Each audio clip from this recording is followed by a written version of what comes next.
Библийн багш Гүн Ухаантан Туусрын өнгөрсөн зуунд туйрвсан бүтээлүүд одоо ч гэсэн туршлагатай судлаачдын шансыг сорж, Бурхны үгийг улам илүү гүнзгий судлах сэдлийг төрүүлсээрэ. Түүний Бурхны ариун чанарыг гүнээ ухамсарсан ойлголт нь өнөө цагт ч бидний онцгой анхаарах учиртай зүйлсийн нэг юм. Туусрыг гүн бодол давтуулсан Исая номын ишлэлийг хамтдаа уншицгаая.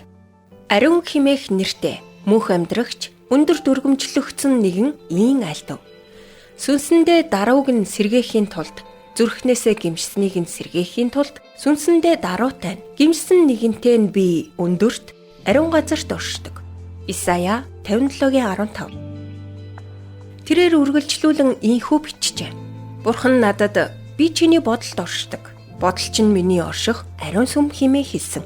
Тэгэхээр бидний юу бодож байна вэ гэдг нь ямар чухал болохыг харуулж байна.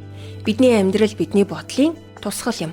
Харин бодол минь эзэнд тааламжтай байвал амьдрал минь ч мөн адил тааламжтай байх болно.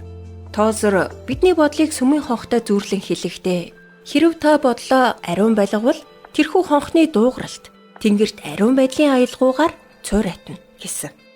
Тэгвэл Бурхан таалагдахын тулд заавал төгс төвлөр байх хэрэгтэй гэсэн үг үү?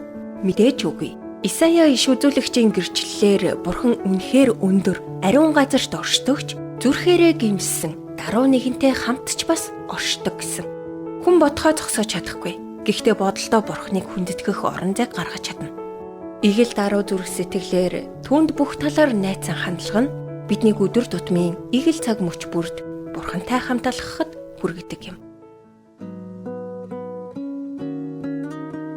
Урмын үгс сэтгэлийн зовлонгоос холдуулдаг. Хадагтай Дарлин Салагийн урам зоригийн үгс нэвтрүүлэг танд хүрлээ. Бидэнтэй холбогдох утас 8085 99 тэг тэг.